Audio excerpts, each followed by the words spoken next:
What is going on, everybody? Welcome to the Locked In Sports Podcast. I'm William Locke, joining you from Chicago, Illinois. And as always, we have Luis joining me from Miami, Florida. It is a Friday the 13th podcast. Another week of baseball is in the books. Luis, how you doing? I'm doing great. I just want to tell the listeners that, I want you guys to take note. I throw straight gas, no changeup, no curveball. I call this pitch the Locked In Sports Podcast. How we doing? Happy Friday the 13th. Happy Friday the 13th. Shout out to Cedric, the guy on Instagram and TikTok.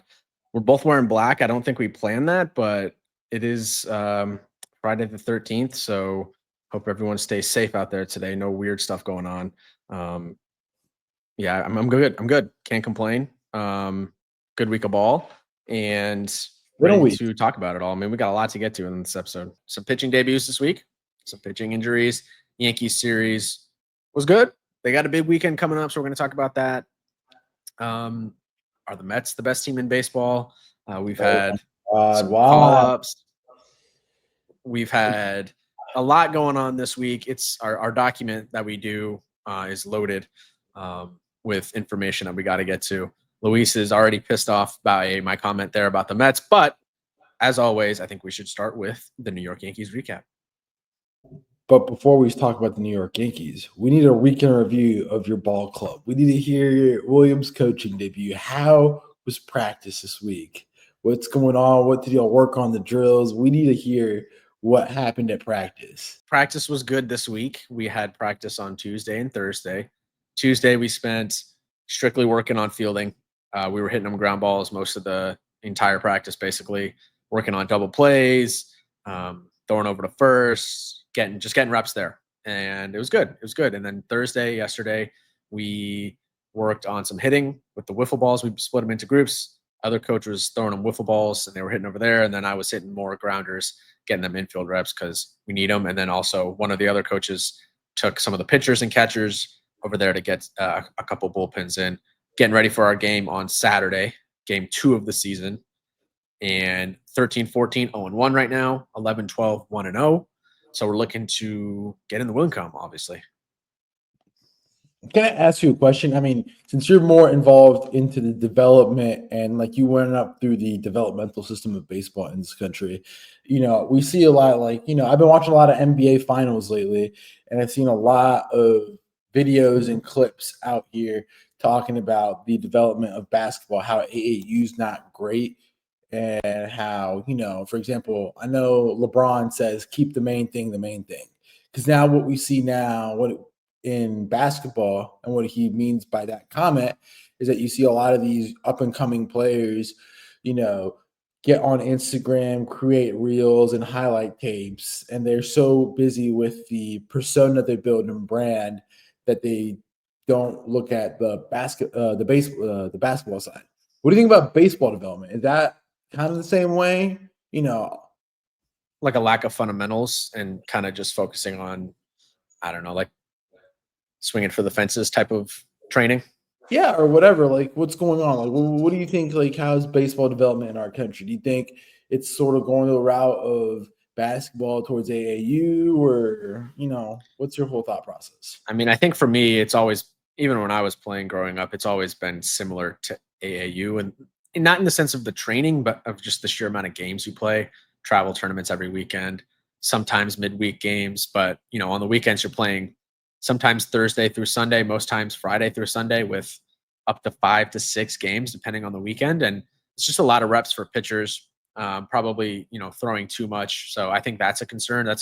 I think is contributing to a lot of these pitching injuries we're seeing at the major league level. We're also seeing players being taught to throw off-speed stuff, curveball, slider, stuff like that, things that really create a lot of torque and on your elbow at too young of an age.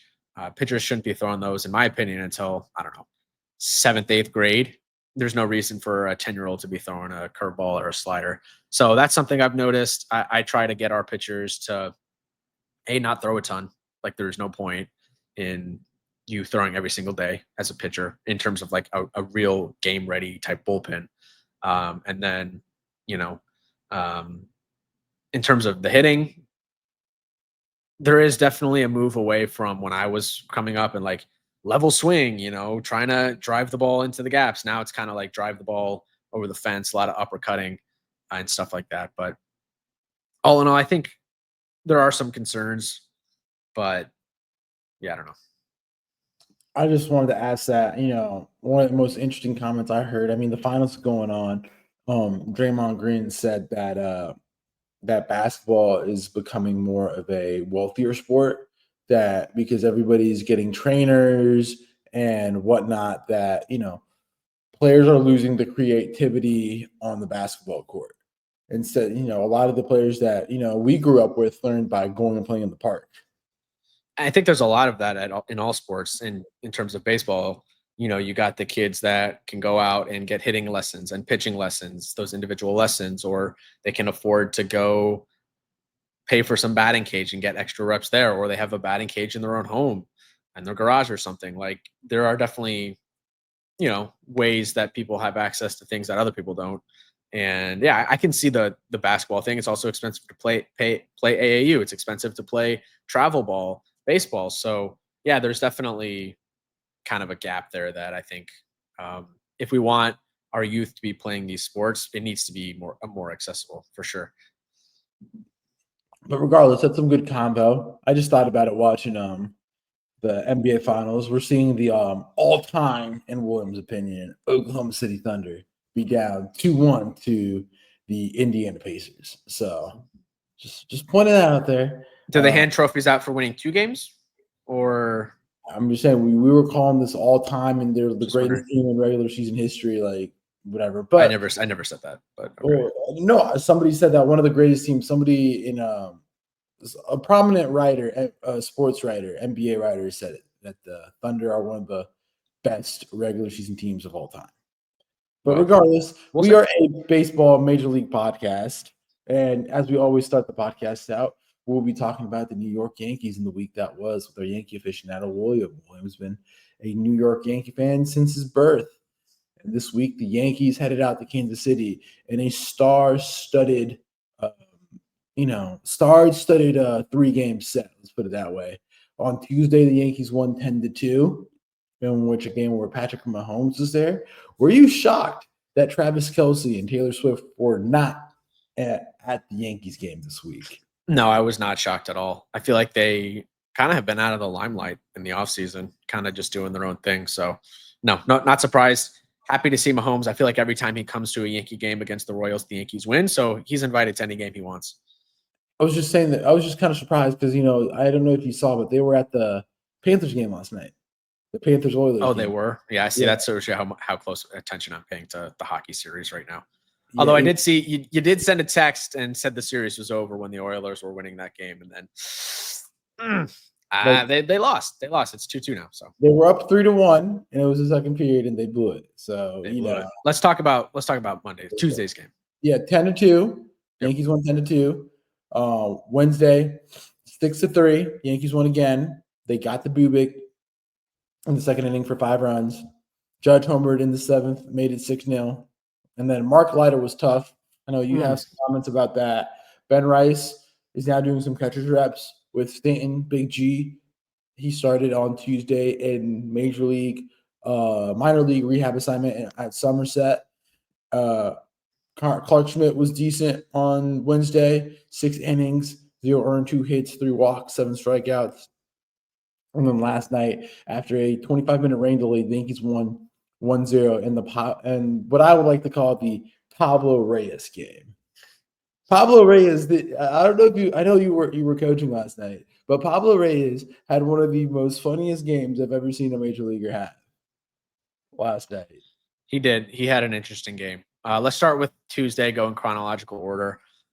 Tuesday was a good game. Max Fried, great again. 7 innings, 6 hits, 2 earned runs, 4 strikeouts, gave up a homer, but did his job. The Yankees kind of sealed this one up early, 5-0 after 4, scored those 5 runs in the 6th inning. Aaron Judge hit his 24th home run of the season. That was in the 1st inning off Noah Cameron. The Yankees got to Cameron, 5 2/3 innings, 6 earned runs. This was a guy with a really low ERA. I think it was sub-2 heading into this game. And that was kind of the theme, I think, of this series. And the Yankees were able to get to Royals pitching that had been really good. The only guy they didn't get to was obviously Seth Lugo last night. You had Austin Wells with a home run and a double in this game. Grisham had an RBI single. Judge had an RBI single. Bellinger picked up his 1,000th hit of his career, and that made it 10-1, and it was all but over there at that point. Yerry De Los Santos, inning and 2/3 in relief, only gave up 3 hits, no earned runs, did have 2 walks. That's kind of a storyline. Yerry De Los Santos has been one of our better relievers of late, but this was kind of just a classic good win, kind of taking care of business against the Central team. Max Fried did his job, 7 good, strong innings, and you're using your lower leverage guys in the bullpen. Tim Hill came in for 1 out to end the game, but yeah, that was a good one. I think I learned in this game that Jack Caglione is not a right fielder. He should absolutely be playing first base. There were a couple of bloop pop-ups that were hit kind of in no man's land, kind of Bermuda Triangle behind first base in shallow right fields, but some of those maybe he could have gotten to. But this was a good win on Tuesday. You see, now that you bring that up, I wanted to talk about Kansas City for a minute. I know we always talk about the Yankees, and we'll get to them, but Kansas City is a very interesting team. We look at that lineup, and when you look at the lineup, what do you think about it? It doesn't scare me at all. I like the lineup. I don't think they're that far off. But now looking at the record, like they're on borderline life support. They're 34-35, 4th in the Central.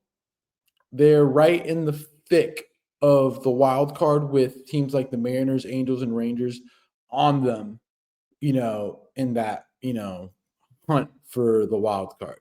So their season can go one of 2 ways if they don't start winning ball games, like especially this weekend. I mean, this weekend they have a really big set against the A's, and then they play the Rangers and the Padres. If they don't get their stuff right, like it could be curtains for them. Like it's, the Twins have been better than what we expected. We're going to talk about Toronto later. Toronto's been one of the hottest teams in Major League Baseball. And then Tampa Bay, talk about how good of a baseball team they play. They run the base pass well. They play good defense. They hit for power pretty decently in that little park in Steinbrenner Field. And they have really good, a really good manager like that. If Kansas City doesn't start winning or doesn't make a move, like they could get left behind. I like their lineup. I love Michael Garcia, even though, he went at my guy Jazz this week. This was another thing to say. Yeah, I like Michael Garcia. I like Jonathan India. I like Bobby Witt with the Vinny Pasquantino, who's been one of the hottest first base bats in the game. Freddie Fermin's a decent defensive catcher. Salvi hasn't been great this year, but he's still a productive bat to have in that lineup. The only issue they have is in the outfield, where they can use a power bat in the outfield. They need outfield help for sure. It's just like I said, it's just so tough. And their pitching's not here. No, their pitching's great. I mean, they're 4th in starting pitching ERA, 9th in bullpen ERA. They just can't get any production from the line, especially the outfield. I mean, you look at their left field through center field, it's essentially hitting 7, 8, 9 in the lineup. They just get no production from those guys. Kyle Isbell had a good game defensively on Thursday night. But, Jack Caglione, the call-up, I think was probably a good call. There are a lot of people freaking out that they call him up before like the certain deadline to where it doesn't count for a year of service time or whatever. They call him up before that, and they're going to have to pay him earlier. I think that's a good thing because they recognized, hey, we're trying to win this season, and this guy can help us at the big league level. I like that call-up. It's just a question of and they're not going to send him back down because they called him up early. It's a question of can he start to produce? He hasn't yet. It's still very early in his career, but there's a lot of pressure on these young dudes to produce, especially in a lineup that is struggling. Bobby Witt, yeah, he's great. Around him, it's kind of a lot of question marks. Garcia's been their 2nd best hitter this year. Vinny's heating up, like you said. I think Salvi will probably hit a hot stretch here in the summer, but I don't know. They're not winning the division. They're 10.5 back there. It's clearly a wild card play for them. And it's just going to be hard, I think, for a lot of teams to convince themselves that they can't make that wild card, which I think is going to hinder the trade deadline. But if you're Kansas City, I mean, with this lineup, I think there's a really good chance they just fall out of it. The pitching can only take you so far. They pitched great last night and still lost. I mean, yeah, but I mean, that's just, the Yankees are going to beat up pitching. Like, that's a legitimate lineup. But, like, if you're a good baseball club, you're gonna have to win these games. Like you're gonna have to find ways to win games like last night. Like the Yankees punted that lineup last night. Punted, total punt lineup. I mean, Judge didn't play, Jazz didn't play. Yeah, it was a punt lineup. They were like, all right, we got Boston tomorrow. Late game on Thursday, flying into Boston. Kind of a cross country flight right after the game. It's going to be late. They probably got in at like 2-3 a.m. and then they're going to get some rest, hopefully. But yeah, total punt lineup, and the Yankees still won. My question is, what do you think about Jazz? Let's talk about Jazz this week. I mean, it seems like there's a new injury with Jazz every day. I mean, Every day. It's tough because we love the guy, but he can't stay healthy. It was the thumb on Tuesday night, which it took him a while, and then the groin on Wednesday. The question is, like, what's the deal? What are we doing here? I hope he's in the lineup tonight. I think that will be the tell. If he's not in the lineup tonight, he's clearly hurt. It might be another injured list stint. I think yesterday was kind of an easy situation to give him the game off. They gave Judge the game off. So let's see what happens to him tonight. If he's out tonight, I'm concerned. If he's back in the lineup, obviously, he's totally fine. But you were talking about it last night was maybe Pablo Reyes' last game on the team because you think Giancarlo's coming back soon. But Pablo Reyes last night had himself a final, like the last dance. Yankee Twitter, and like I was like, yep, Big G's coming back tomorrow, aka today. If Big G isn't back tonight, if Giancarlo Stanton isn't back tonight, there's going to be real issues. I mean, I'm going to throw a riot. Like, looking at the lineup right now, I really think that, they need another, like, spark plug in this lineup, and that's Giancarlo Stanton. Stick in Giancarlo Stanton into that Yankee lineup, and you have a bona fide 50 to 40 home run guy when fully healthy. It's another right-hand bat they don't have, and it gives Boone more lineup flexibility. Like they have to get him back into Boston. Get him into Boston. They need some type of energy to get him through Boston. I feel like they're going to be very upset after last week's 3-game set. And just put Giancarlo. Giancarlo looks like he's like the vocal leader of this team this year. Like Judge doesn't seem like he's like the vocal guy. Like, yes, he speaks, but it seems like he speaks in very limited spurts. Giancarlo, every report we see coming out of New York, it's like, oh, Giancarlo said, don't wear the rings because that's like the first loser. And it's like, it's all spearheaded by Giancarlo Stanton. Yeah, I think Judge is maybe more of a lead by example type of guy, and Giancarlo is kind of the guy that rallies guys in the clubhouse vocally. But I was getting to the point that I think if Jazz is going to be injured again, like Pablo Reyes is probably going to stay on the roster. It's a tough spot for Reyes to be in. I mean, he only plays, every once in a while, every 4 or 5 days. So coming off the bench cold is a tough role to be in. But he played well last night. Good for him. I really don't have much to take away from the 1-0 win on Thursday. I mean, Will Warren, good start for him. The bullpen did its job. I think maybe the biggest Yankee takeaway from this series is the performance of Devin Williams.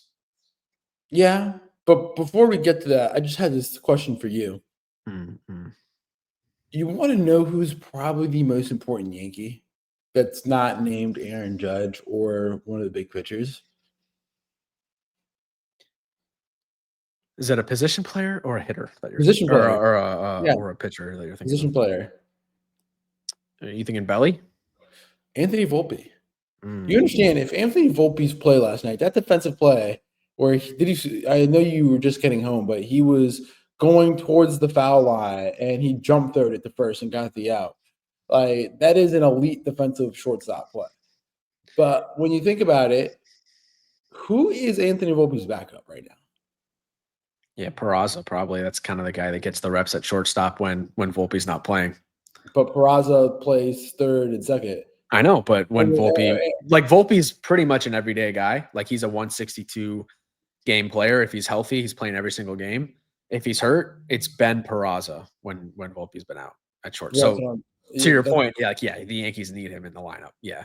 That's what I'm saying. But then an injury, let's say Jazz misses some time, an injury to Volpe, who's playing short. Peraza. Are you really okay with having Peraza and Reyes in your lineup at the No, same time? no. And DJ LeMahieu. We saw it last night. We had Peraza and Reyes in the lineup. That's what I'm saying. That's why I feel like, the Yankee fans don't want, but I feel like it has to happen. They have to trade for IKF. I think the IKF trade makes so much sense because he just fits this team perfectly in the way that he can play short, he plays third. Like, it's just such a perfect, seamless, transition where he gives more infield depth because, you're going to bring up Big G real soon. And like he's gonna be in Boston tonight. I'm already saying it. You can click this up, load up the clip. He's gonna be in Boston tonight. And you're gonna have to sacrifice some type of outfield depth. The other problem is Ben Rice is not gonna play third. Ben Rice, I think organizationally, is more viewed as a first baseman catcher. So Agreed. your middle infield options are limited to Oswald Peraza and Pablo Reyes. And I don't think that inspires any confidence in the majors. No, I totally agree that an IKF trade makes a ton of sense for this Yankee team. It feels a little weird, obviously, just because he was on the team a couple years ago. Was good in 23, but struggled the years before that. And now he went to Pittsburgh and he's having a really good season. But yeah, with the loss of Oswaldo Cabrera to the injury, the Yankees do lack infield depth. Pablo Reyes helped them win the game yesterday, but he's not like an everyday ready off the bench guy. Oswald Peraza really hasn't developed into what we've wanted to see from him, in my opinion. And maybe it's just a question of him not getting enough reps. But yeah, I think IKF makes a ton of sense for this team. Is it a move that's going to excite Yankee fans? Maybe the more hardcore Yankee fans that are really tapped into every single game. The fans that maybe tune in once a week or every other week and then really tune into the playoffs, it's probably not going to excite them that much. But in terms of what's going to be available at the trade deadline, I think it's pretty thin, and IKF might be one of the better bats available at the deadline, and it just makes a ton of sense for the Yankees, I think. So I actually really do agree. I think I saw those rumors this week, and makes a lot of sense to me, to be honest. Yeah, and there's not gonna, like you said, there's not gonna be many infield bats, right-handed bats. You might as well. I mean, the other rumor that came up was that they reported on Twitter was the Luis Robert to the Yankees, which I just don't understand how that would make any sense. Like, yeah, the guy has a incredible tool set, but you already have Grisham, Judge, Bellinger, and Dominguez. That one makes who's getting the boot. Yeah, that one makes no sense to me. He would drive Yankee fans crazy. 31% strikeout rate. That's just not good at all. And he's been terrible this year. He said it himself. He's hitting .577 in terms of his OPS. His batting average is 187. He had a good game the other night in Houston. But that's one game. He plays good defense and he can run. But in terms of what the Yankees need, the first thing that comes to mind is not outfield help. And he's a right-handed bat. I mean, we saw what Grisham did on Wednesday night. 3 really good defensive plays, the 2 diving catches, and then the play where he threw Michael Garcia out at second. Like, I feel like Grisham's kind of an invaluable asset for this team right now. We need him in the lineup every single day because of the defense he's able to provide in center field. And he helps Judge because Judge is now in right field instead of center field, kind of take some wear and tear off of his legs, especially as he gets older. Super helpful. And then the Bellinger trade, in my opinion, has still been just magisterial, we could say. The Yankees have so much more lineup flexibility. It feels like they're just a better constructed baseball team with guys like Grisham and Bellinger in the lineup. They can run, they play good defense. They can hit for some contact. Like Bellinger's 2-strike approach is beautiful. Like, he's not trying to hit the ball over the fence. He's choking up. He's shortening up. He's we go back to what we were talking about earlier about what we're seeing from players or from youth baseball. Like, that's the classic 2-strike approach that coaches teach from a young age. Just choke up, protect, get on base. Bellinger's been doing that with 2 strikes. So I think those 2 guys having more reps in the lineup. Like, I was looking through the Yankees World Series lineup the other night, game 5 against the Dodgers. I'm like, this feels like a completely different team. I mean, Anthony Rizzo in that lineup. John Beardy was not in the lineup in the World Series, but he got a lot of reps in the World Series. Let me just pull it up. Yeah. So Gleyber Torres at second. I mean, obviously you had Juan Soto, Anthony Rizzo at first. Like it's just a totally different team this year, and it feels like they're better. Verdugo went left. Like it's just they're a better team now, if that makes sense. Doesn't mean they're going to make it back to the World Series. Doesn't mean they're going to win the World Series. They might not even make it through. They might not even make the playoffs at this point. It's still not guaranteed. But they do feel like a better constructed team this year. And that, we don't like to give the guy credit, but Cashman did have a good offseason. But can we just talk also? This team's 42-25, which right now ranks the second best team in the AL. It's right up there in the top 5 of Major League Baseball. Better record than the Dodgers. They're right there in winning percentage with the Cubs. The Yankees have a higher winning percentage than the Cubs. So like right up there as the top 3 team in baseball. Can we just talk about like how good of a season they've had? Like they just swept the Royals, a NL Division Series team for one. AL. Yeah, AL, but like they swept them. You don't have Garrett Cole. Your bullpen has been okay, and you really haven't been healthy the whole year. Like you've had a revolving door at second base with DJ LeMahieu, Jazz Chisholm, Oswaldo Cabrera's hurt. Like for everything that goes on, this team's 42-25. Like, can we just take a moment to like realize like how special this team could be? Yeah. And like I feel like they haven't even scratched the surface of their potential because they haven't really been healthy all season. Like the pitching has always been okay. It's Yarborough, it's Carrasco, it's Stroman. Like the rotation hasn't been healthy all year. They're gonna get healed back in the next few weeks. You're adding in Carlos Stanton real soon. You're gonna go get some arms back. You just got Efros back the other night. Like sky's the freaking limit. They're this good this early without Garrett Cole.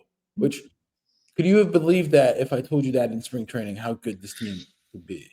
Yeah, I mean the vibes heading into the season, especially coming out of camp, were very negative with the Cole injury, the heel injury, the Stanton injury. Just felt like the whole team was on life support. And yeah, they've come out swinging. They're 17 games over 500 right now, which is the highest they've been at all season.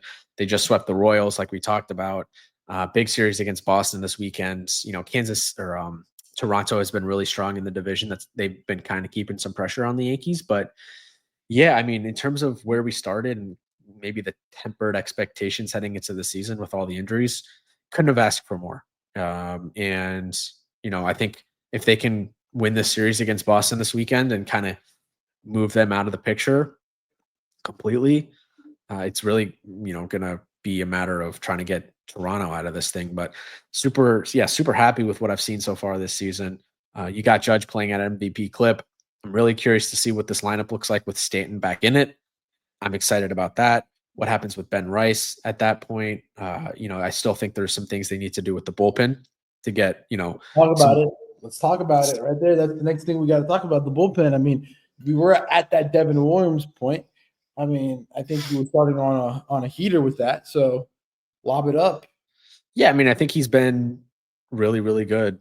You sent me the text you said on Wednesday, you said you thought a couple of those changeups were the best he's thrown all season. Even last night, I thought. Yeah. On Wednesday night I texted you, I will not be duped. I will not hop fully on the Devin Williams stream. I will wait till next week. For that next week's midweek podcast or the weekend podcast, let me know. For now, I'm not falling into the trap, but he looked good. His changeup was working on Wednesday and Thursday. He's down to a 1.93 ERA for the month of June. It's been 5 appearances. The only time he gave up an earned run was Tuesday, the 3rd against the Guardians. Still got the save in that game. So I mean, I still don't know if he's the bona fide closer when Weaver comes back, because I still want to see some better fastball command. The changeup, though, has been looking really, really, really good, just dropping off the table. So I'm excited about Williams. He was in the month of April. He had a 9 ERA, really, really struggled in April. had a 4.22 in the month of May, and now he's down to a 1.93 in 5 appearances in June, and we're halfway through the month. So, he's had to step up with Weaver hurt, and he has been so far. 4 saves this month and a hold. Let's keep it up, man. Let's keep it up. I want to see this do this against Boston. He got 1 appearance against Boston last week, and that was the one game the Yankees won, got the save in that one. Keep it up. I agree. I'm not fully there yet. I'm not like, all right, Devin Williams is back. He's our closer. I'm not at that point yet, but I am. I've loved what I've seen from him so far. No, yeah, and he's doing it at the right time, right before July. I mean, again, drafts in a couple weeks, and I don't think we're gonna see like real hot trade rumors like start going crazy till after the draft. But if he keeps pitching like this, we're gonna have a closer debate in a month. We're gonna have a real closer debate on like, should Devin get it back or should Luke get it back? And with the impending free agencies of both, it's gonna be a really sticky situation for Boone to deal with, which I don't think you look forward to. Boone dealing with a high leverage reliever decision. Well, that's a really interesting point that they're both free agents this offseason. Like, that's a storyline maybe for around the trade deadline as we get closer to the offseason. But who is the Yankees closer next year? That's something to look out for. I don't think they're going to pay Williams, because I think Williams is, and again, he's been struggling this year. But from what we've seen over the course of his career, I would think Williams is going to get a decent bag, and Weaver's been really good, but he doesn't have the track record, like the extended track record that Williams does. Is he going to get a big payday? I don't know. Weaver strikes me as the kind of guy that'll take more of a team-friendly deal to stay with the Yankees, but that's purely just speculation. So that is an interesting storyline. I mean, is it like Fernando Cruz next year or something? I don't know. All I'll say is Cashman better get 2 relievers, 1 righty and 1 lefty. Ian Hamilton needs to go down to AAA. Ian Hamilton needs to go down to AAA, and a lefty guy is needed. Another lefty. They optioned Brett Hedrick yesterday, so the only one is Tim Hill. Yeah, and there wasn't a corresponding move on that, was there? I didn't see one. I really didn't see it. I didn't see one either, which was a little weird. Maybe that's for the Giancarlo activation. They don't have to send anybody down when Giancarlo gets activated. Maybe today. I would love to see it. I'm telling you, he's coming back. He's freaking coming back. I mean, Boston called up Roman Anthony, which we'll talk about. But I mean, hey, or maybe they're just waiting on Marcus Stroman to come back into the rotation next week or a week and a half. Yeah, he's healthy. He's rehabbing right now. I don't know. I don't know. We'll see. I mean, hats off to him. He did say that he would be willing to take on a bullpen role. He's more open to that. So I think that's good. It's really just a matter of I would love to see production from him. Of course, it's a matter of not getting to that 140 innings where that triggers the option for next season. We don't want to see that. But the Yankees are in the midst of like 16 games in 16 days or something crazy. So they're going to need as much help as they can get. I mean, that's the reason they gave Judge the off day yesterday too. Yeah, so we'll see what happens. I mean, good week from the Yankees. Rate the week. It's got to be a 10. I mean, sweeping a decent team in the Central. Can't complain. Yeah. So 10? 10, yeah, 10. Okay. Awesome. Big weekend against Boston in Fenway this week. You see Crochet tonight, right? Crochet versus Yarborough, Rodon versus Dobbins, and then Fried versus Bayo on Sunday. It's not Sunday Night Baseball, thank God. Oh, yeah. But, hey, Bayo, how are we feeling about Bayo? I know Caleb would be excited about Bayo, but Caleb's a big Bayo fan. Because of the documentary, yeah. I hope he obviously hit him. I want to get to Hunter Dobbins. I think we owe him a better game than we gave him on Sunday Night Baseball last weekend.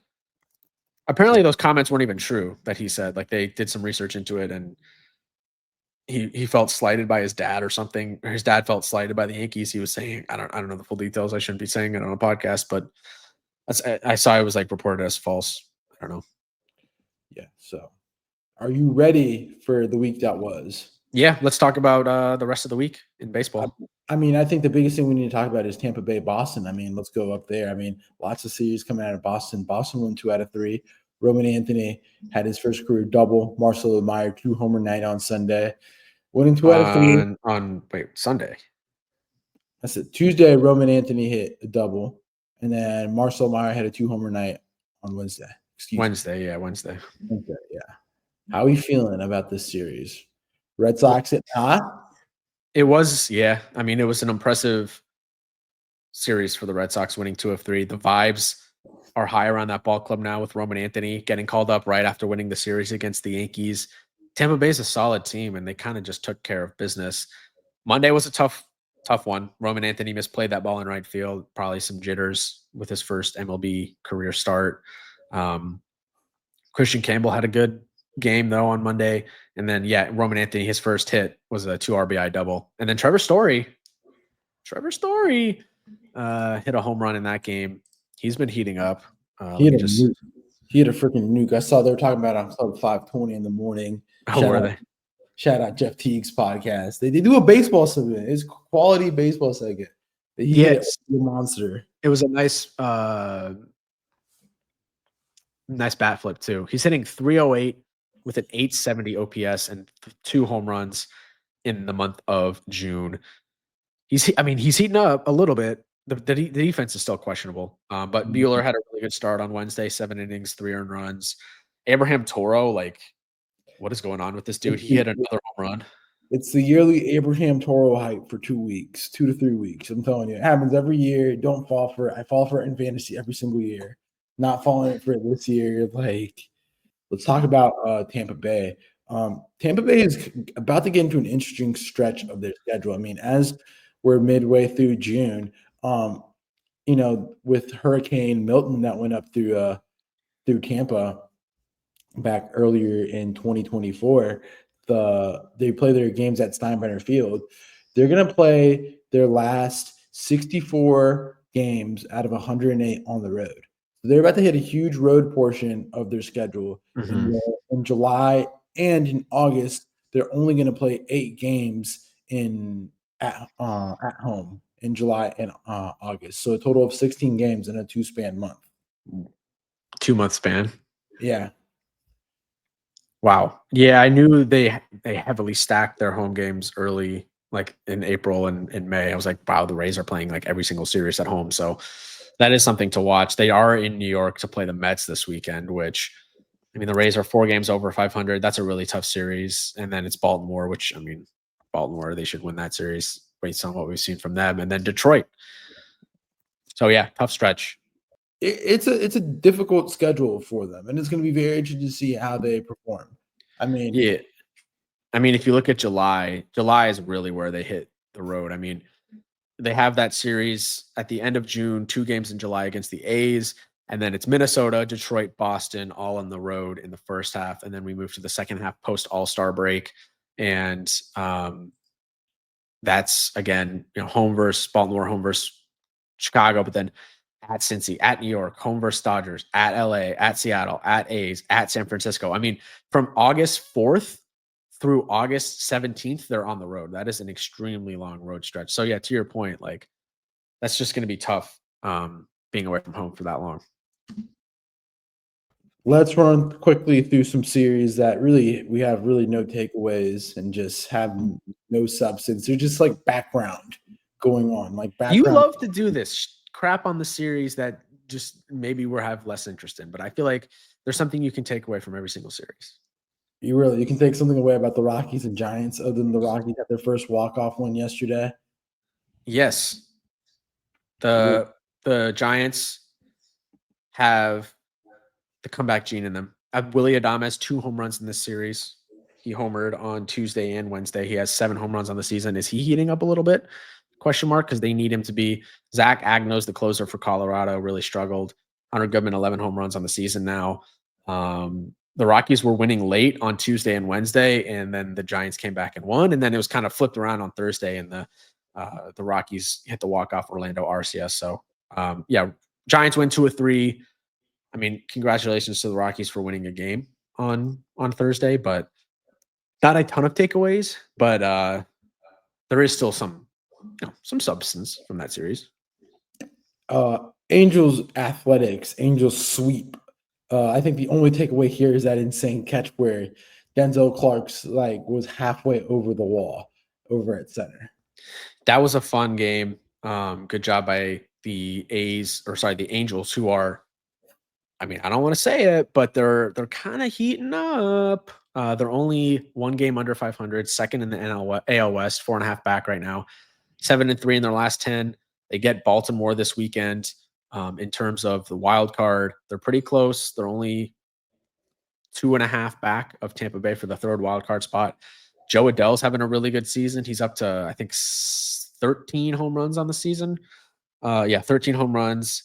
Kyle Hendricks, been solid for them. 6 innings on Wednesday, 2 earned runs. Jose Soriano, good start for them. Kikuchi has been really good for the Angels. 7 1/3 innings pitched on Monday. No earned runs. 104 pitches. He's down to a 2.92 ERA on the season. So Angels are playing some really good baseball. I think they're a team to watch out. They just called up Christian Moore, That is true. one of the top prospects in all of baseball. He's going to be playing some second base, probably be hitting in a premium spot in that lineup. So Angels are a team to watch. I've liked what I've seen so far from them.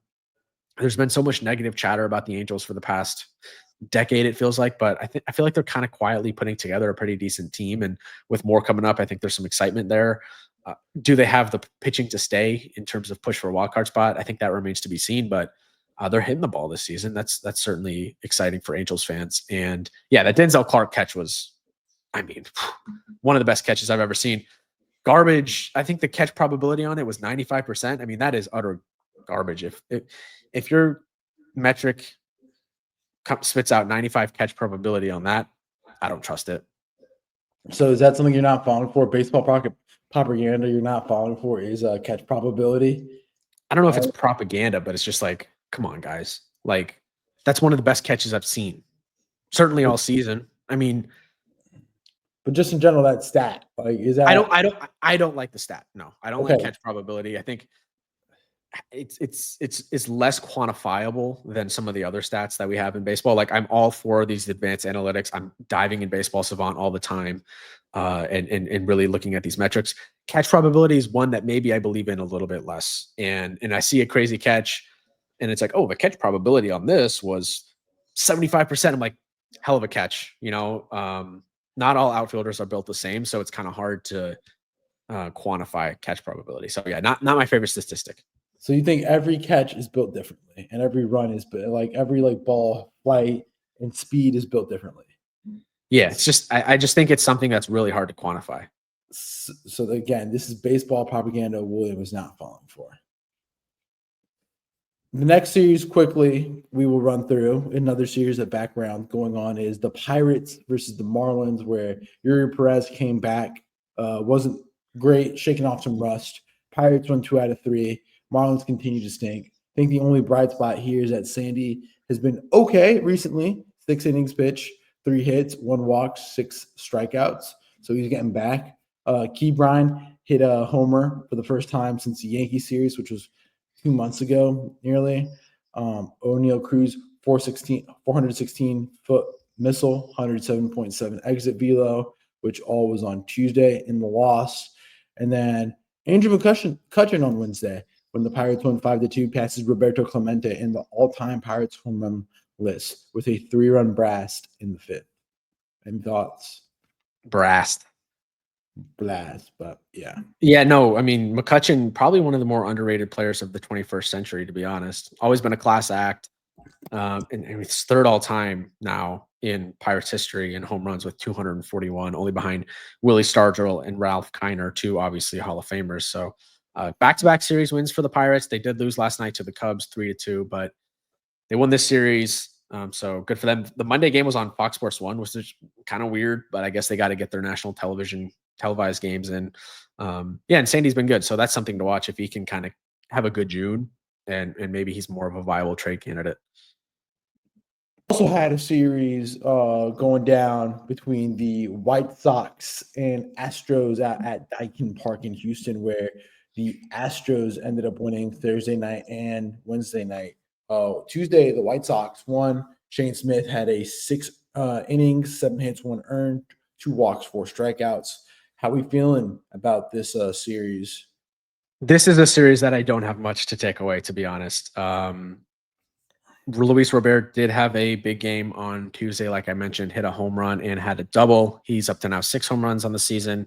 The Astros, won yesterday 4-3. So the Astros pick up the series win on Thursday. The White Sox. But Yeah. Josh Hader, 18 saves on the season. He's perfect in save opportunities.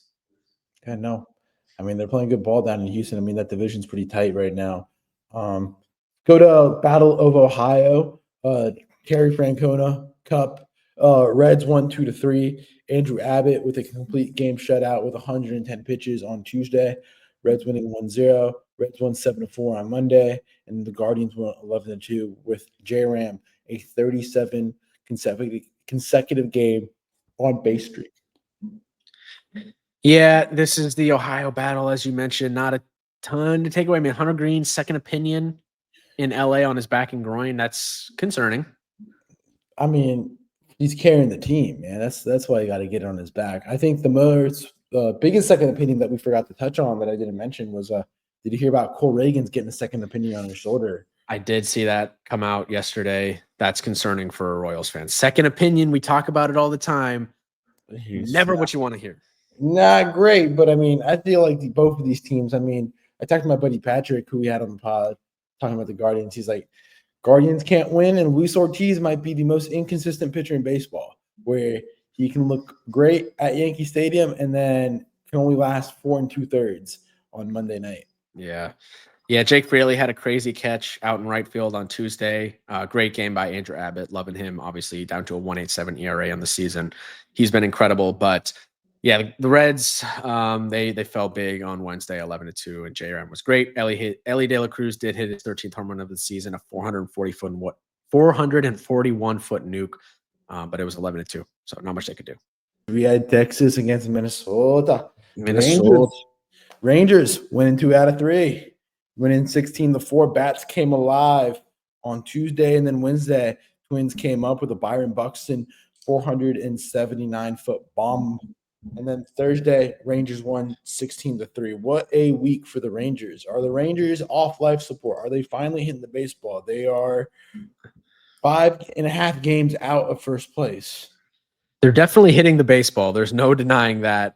16 runs on Tuesday, 16 on Thursday. The bats came alive. Marcus Simeon's been heating up.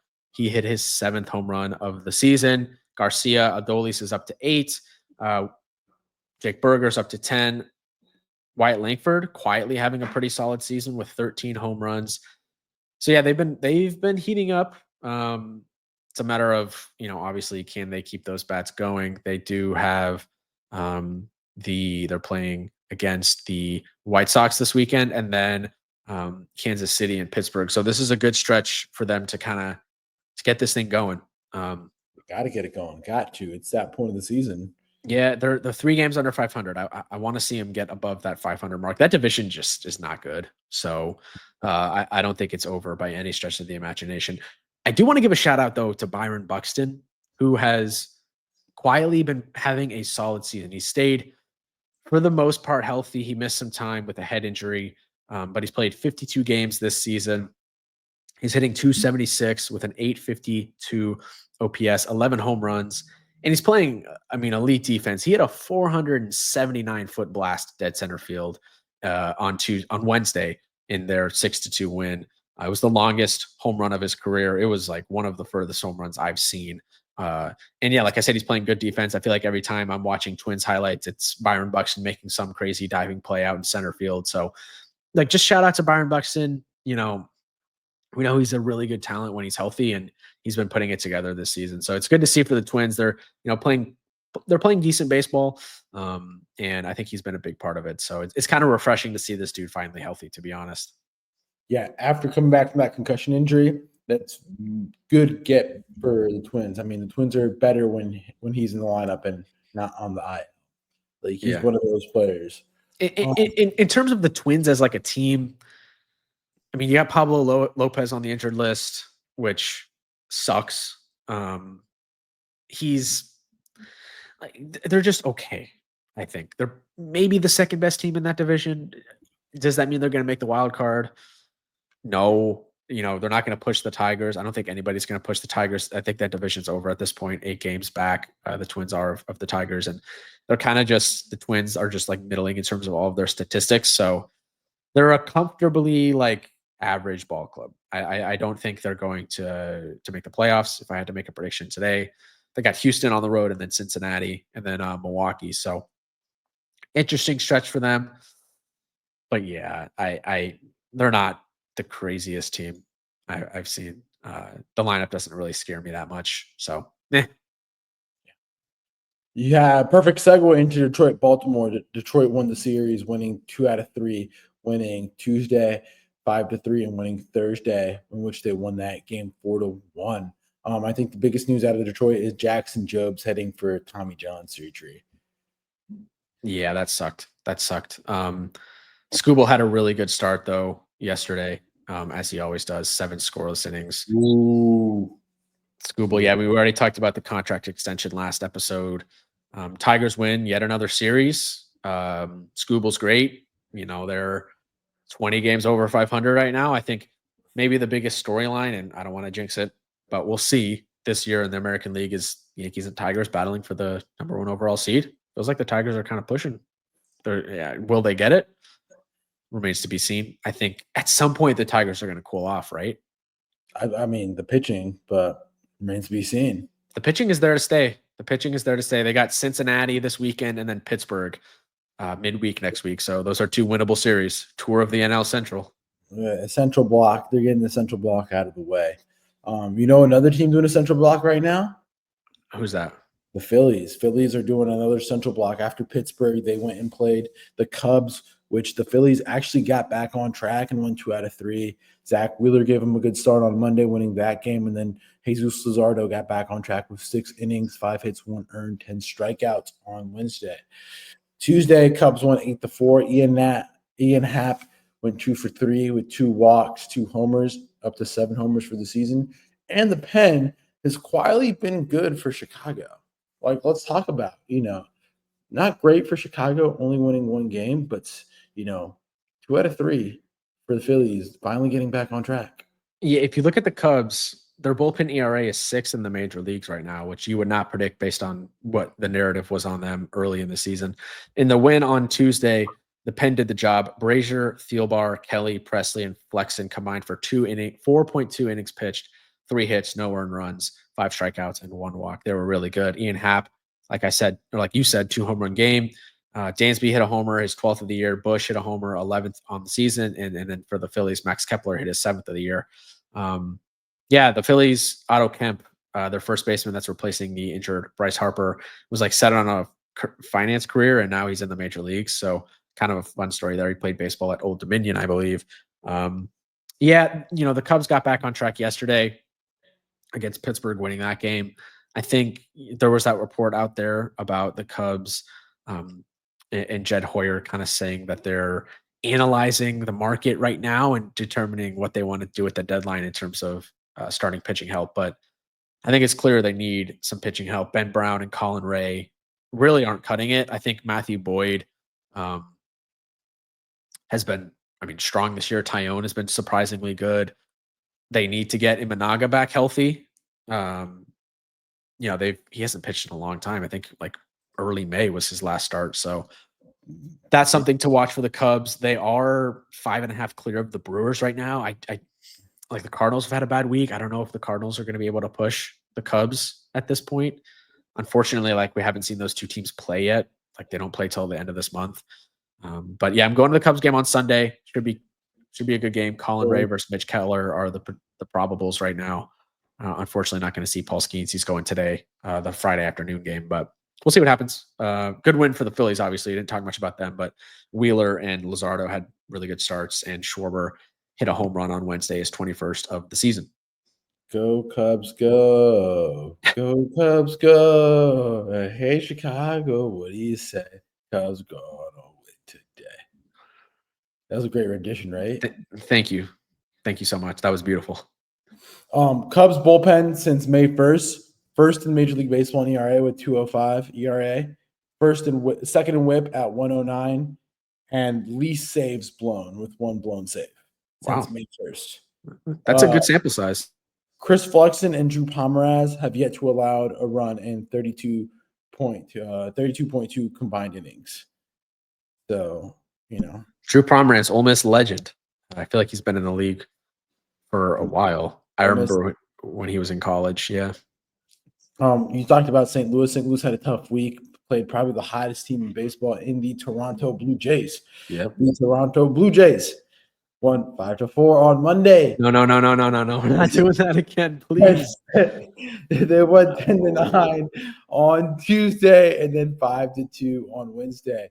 Ernie Clement was incredible this week, and they're just hitting dingers. Alejandro Kirk is having himself a season. Like, can we talk about and give credit to the Blue Jays now? They're 24-14 since May and 8-2 in June. This is a team that is very hot. They are red hot, just like the Canadian flag as the color red. And it is time to treat the Blue Jays as a real playoff contender, in my opinion. Alejandro Kirk, Addison Barger, don't forget, for Vladimir Guerrero Jr., and then they have Bo Bichette. So keep an eye on those Blue Jays, Don't sleep on them. Yeah, I think, their lineup is flying really, really, really under the radar right now. They're fourth in average, eighth in OPS, ninth in OBP. Like they're getting production from guys that people aren't really talking about. Like you mentioned, Addison Barger, George Springer has been really good. Alejandro Kirk's putting together a really strong season. Vlad hasn't been at his peak, but he's gonna have a hot month. He's gonna get into form. He's still been strong. Alan Roden, Andres Jimenez has kind of been playing decent. Obviously, one of the best second basemen defensively in the league.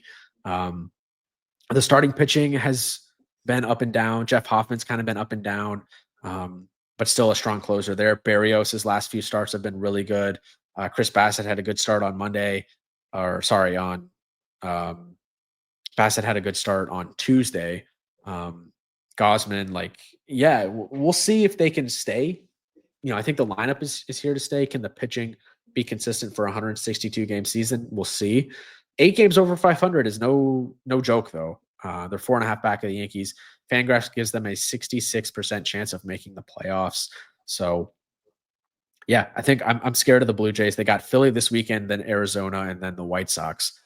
So 2 tough National League teams. I know the Arizona Diamondbacks haven't been playing incredible baseball, but they did just have a nice series this week. So I think the Blue Jays are a team to watch, man. Alejandro Kirk, 62.9 hard hit rate since the start of May. You know who that ties in first place for? Got to be Aaron Judge, right? James Wood. Okay. Last 15 games, he's been hitting 436. And he ranks top 94th percentile in most catching metrics defensively, except for pop time. I hear Alejandro Kirk has always been one of your guys. He always been one of my guys. He is a fellow, he is a Mexican as well. So his walk-up song is very Mexican. It is like the Sweet Carolina of Mexico, one of those like songs that if you are Mexican, everybody knows. It's like when you're an American, you're proud to be an American. I won't sing more because if I keep singing more, we probably will get flagged on YouTube. Not for copyright, but for my poor singing attributes. So, you know the vibes. But we talked about Arizona sweeping Seattle 3-game set. I mean, Seattle, I'm sorry, you won't dupe me. Typical Seattle. They start out hot and then they gets to June, July, and they just fall off a cliff. Just like the Rubik's Cube fantasy baseball team. It's typical Seattle where like they get you believing for like the first month or two of the season, and then they just go on this run where they just can't win a single game. Seattle has been very bad lately. We're talking like bad. They're 2-8 in their last 10. Yeah, they've been really struggling. Good series sweep, obviously, for the D-backs, kind of getting back on track. Good start by Merrill Kelly on Monday. Defense picked up Brandon Pfaadt, who gave up 9 hits in 5 innings pitched on Tuesday. Corbin Carroll had 2 triples in that game. And then Erod was really good on Wednesday. So good bounce back for the D-backs. A Eugenio Suarez grand slam in the 6th on Wednesday. You also had bizarre moment in Tuesday's game, back-to-back home runs in the 6th inning for the Mariners. But they're not just any normal back-to-back home runs. The first one was Randy Arozarena, who fouled the ball off his leg, was in pain, and then hits a home run. Next batter, Rowdy Tellez, Same exact thing. Fouls the ball off his leg and then hits a home run. I've never seen something like that before. Every time you go to a baseball game, you're going to see something you've never seen. That's what makes the sport unique. And that was certainly something I've never seen before. Also on Monday, the D-backs hit that walk-off grand slam. Josh Naylor seemed very disinterested, rounding the bases, kind of weird vibes. Not the best call by the play-by-play guy. Just weird energy for a walk-off grand slam. But they won the next two games and swept the Mariners out of Arizona. And I think Seattle might be in trouble. But fun series out west this weekend. San Diego Padres, Arizona Diamondbacks. That'll be fun. Yeah. Can we also talk about let's just get this out of the way. You can just talk about it. I don't have takeaways. I don't want to talk about the series. Might sweep the Nationals. I mean, I know you're upset. I know it hurts you. I think the Mets are just not a good baseball team. Like they do this every freaking year, and it's gonna happen this offseason again. Well, they'll make the playoffs, they'll win one or two series, or they just won't win anything. And like, congrats. You won the offseason. What do you want? Like, we only care about titles here. We don't care about offseason championships.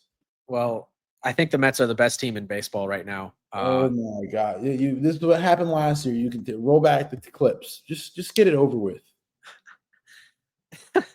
They're 21 games over 500. I don't care. It's like they played the Rockies last week. They have 3 MVP candidates in their lineup in Soto, Lindor, and Alonso. Alonso leads the big leagues in RBIs.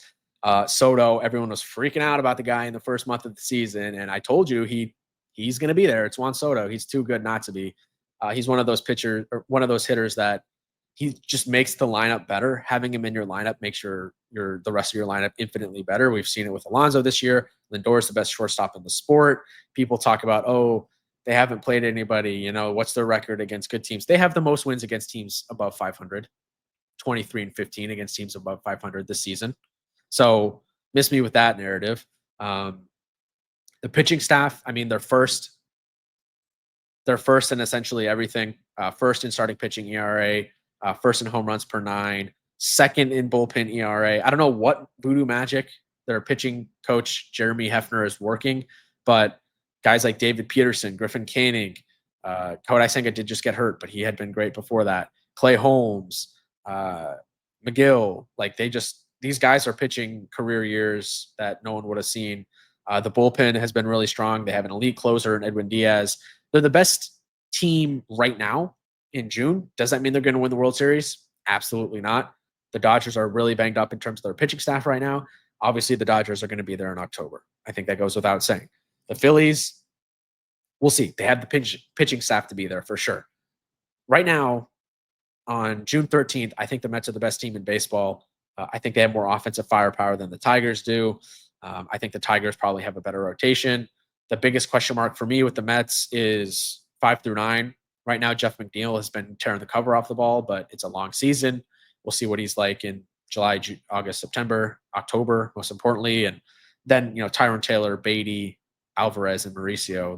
Those position marks. Those positions are question marks for sure. But I don't know. I mean, what I've seen so far this season, the Mets are the best team in baseball. They got the Rays this weekend, and then Atlanta and Philly. They're 5.5 up in that division. Best team in baseball. I know you don't like hearing it, but I had to say it. So the Braves won 2 out of 3 against Milwaukee this weekend. This week, Braves, Chris Sale went 7-1 earned, 11 strikeouts. Cy Young candidate, potential trade piece, but it looks like the Braves are going to hand Pat. Spencer Schwellenbach won a complete game on Wednesday. Braves got the Rockies this weekend. 2 out of 3 for Atlanta. I mean, good job, Atlanta, beating on Milwaukee. Yeah, congrats. They won the series, beating up on a mid team. Schwellenbach saw his closer situation and said, all right, fine, I'll do it. I'll go the whole way. I commented that on MLB's post and had some good interactions on that one. It was funny, but they're still 9 games under 500. They got to sweep the Rockies this weekend. No excuses. But you declared the Braves last week. You said they're dead. I would agree. We'll see what happens the rest of the way. But Pirates are only 1 game behind them, so Did you see Jacob Mizorowski yesterday? Yeah. MLB debut for the Brewers. He's one of my guys. I said it last year. He's one of my guys. He just has no command. That's the problem. If he just gets command, it's going to be really scary. 102, 101 mile an hour fastball. Like, Yeah, he looked nasty. Did like have that weird ankle thing at the end of the game that ended up causing him to be pulled. But it seems like he is okay. Dodgers won 2 out of 3 against the Padres. Padres won 11-1 on Tuesday. PK pitched 2.1 innings, 2 1/3 on Tuesday. But the Dodgers, Ben Casparius is now in the rotation as of Wednesday. What's your thought process? Max Muncy had some commentary saying that the Giants will only be the Dodgers' rival. Talk about it. Yeah, we got to talk about what Max Muncy said before. What Max Muncy said to the media. I think it was before Game 1 of the series. I think he was on foul territory with Ken Rosenthal, but he said, "quote The Giants will always be the Dodgers' only rival. The Padres bring everything that is in a rivalry, but you only have one rival. I don't like when people say you have rivals, plural. I just think if you have a rival, it's your counterpart, and that's always going to be the Giants, for the Dodgers at least. It's always going to be the Red Sox for the Yankees. People always make the argument that the Astros and Yankees had a good rivalry going, and it's like, that's true, but you only have one rival. And so for me, like I said, the Padres bring everything a rivalry brings. For me, your rival is just one team. You don't have multiple teams as your rival. Makes no sense to me. You're saying that the Padres bring everything that a rivalry has, but they're not a rival. You only have one rival. I'd argue over the past 5 years or so, the Padres have been a bigger rival to the Dodgers than the Giants have been, because they've had, for the most part, I know that the Giants had that one season where they won over 100 games, but for the most part, the Padres have been a better team than the Giants for the past 5 years. And some of those playoff series they've had have been absolutely electric. Those two fan bases absolutely hate each other. I don't think the players love each other necessarily either. So it's totally a rivalry. I think rivalries can be kind of fluent. Like the Yankees Red Sox rivalry was dormant for it's been dormant for really a while, and the Astros and even the Rays for moments were bigger rivals to the Yankees than the Red Sox when the Rays were good, and obviously the Astros were pumping out American League pennants. So this makes no sense to me. You can definitely have more than one rival, and those two teams hate each other. So yeah, those two teams hate each other. And to my opinion, I feel the Padres have had more moments in the past 5 years. I don't think a rivalry is dormant. I feel like there's multiple rivals. It's like in college football, it's June. College football podcast with Joe Sieben is coming out real soon, coming out, in August, July. I mean, Minnesota has multiple rivalries. They have their rivalry with Wisconsin, with Michigan State. Michigan has multiple rivalries with Michigan State, Ohio State. Those are some of the two biggest rivals. So I feel you could have. I just feel these comments are just out of context and not the best, in my opinion. Yeah, it's been a weird season for the Dodgers. I know all the hype they had heading into the season. They're only 13 games above 500. The pitching is just so strange to me this season with all the injuries they've had. We talked about Kershaw being a playoff starter. I really do think that's in the works. The Tuesday game was weird. Like, it got so bad that the Dodgers pitched Kike Hernandez for 2 1/3 innings. Like, I don't know. That's just odd to me. Even in a game that you had a chance of, you're probably out of it, no chance of winning, but like, I don't know, to just punt the way they did was a little odd to me. The lineup's still incredible. Max Muncy's been heating up. Andy Pajes has been playing a really good center field. Talked about him a lot, and like they're top 2 in all the major hitting categories. So I'm not concerned about them, but I do want to see their pitching start to get healthy. Who would you rather win the World Series, Dodgers or Mets? Dodgers. Yeah, So it's really simple, but yeah, I mean, Dodgers are hot. They're going to be one of those teams I'll tune in postseason. Like, I'll watch them now, but like they're making the postseason, so they're making the postseason. It's not a debate. They got the Giants and then the Padres, so fun little stretch for them. Logan Webb versus Yoshinobu Yamamoto tonight. I'm tuning in. That's must see TV. That is must see TV. Let me ask you. We finished up with that. I just did a fact check. Minnesota's rivals are Wisconsin and Iowa and Michigan. And the battle for the Little Brown Jug. Yeah. You want to know the longest rivalry in Division I college football? Is it Rutgers versus whoever the rival is? It's Minnesota, Wisconsin. The battle for Paul Bunyan's axe. How long have they been playing? Since 1890. Yeah, So that's a long time. A long time. So pretty much. But that wraps up the week that was in baseball. Any big takeaways, my guy? Any series you're locked in on this weekend? I mean, obviously, Yankees, Red Sox this weekend. It's at Fenway. Fenway's a majestic park. Blue Jays, Phillies. Let's see if Philadelphia can get on track. Would like to see what happens with. I feel like the Rays are a banana peel for the Mets. I feel like the Rays are going to be playing good ball this weekend against the Mets in New York. And then, you got Guardians, Mariners, two teams that are struggling, and Twins and Astros, two teams kind of in the same spot. Arizona, San Diego. Then you got Kansas City, Sacramento. Like, there's some good ball. Now you're just naming all of them. I'm really curious to see what happens in San Francisco and the Dodgers, because those teams are separated by one game in the NL West right now. And then also, oddly, really intrigued by the Angels and the Orioles. The Angels are a game under 500. Can they get to 500? I want to see Christian Moore this weekend. I'm excited for that. The Orioles have been really struggling, and the Angels are playing good baseball. They're trying to push for a wild card spot as things stand right now. So I think I'm going to be really tuned in on that. Obviously, Yankees, Sox, MLB Network on Friday night, Fox on Saturday night, and then Sunday's finally not Sunday Night Baseball. But and like I said, I'll be at Cubs Pirates on Sunday. Happy Father's Day to all the fathers out there. Obviously, make sure to call your dad or hang out with them if you live, if you're nearby him. My dad lives far away, so just give him a call. U.S. Open this weekend out in Oakmont in Pittsburgh. Really tough course. It's Father's Day weekend's always a great weekend, man. I love Mother's Day. I love Father's Day. They're always great weekends. Game 4 tonight. Let's go.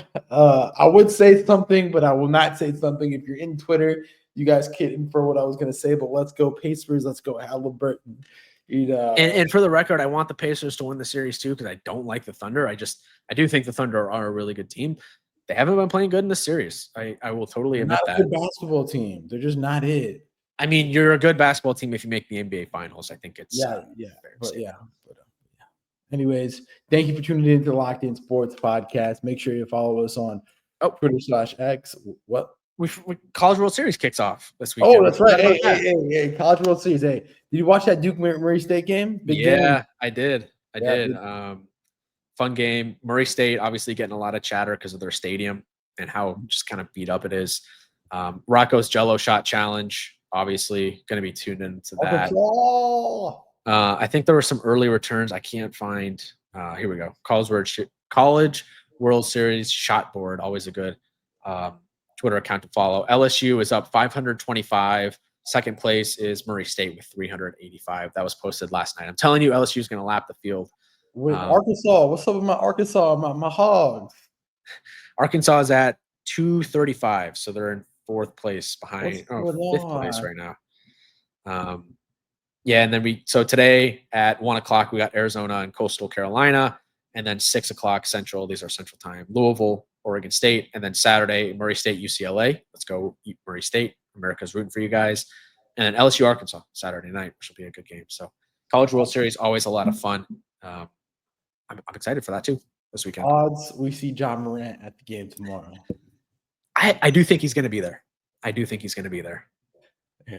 Okay. He's not really a guy that's in a lot of social settings, but I think he'll be there. Well, not recently, but that's for another discussion. For reasons that don't need to be talked about. Exactly.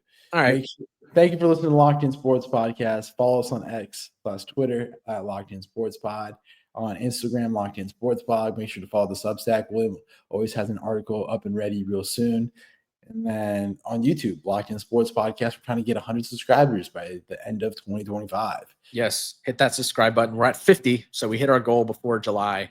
Let's get to 100 before the end of the year. Luis, thanks as always. We'll be back Sunday night, Monday morning, depending on how things shake out. But again, have a great Father's Day weekend.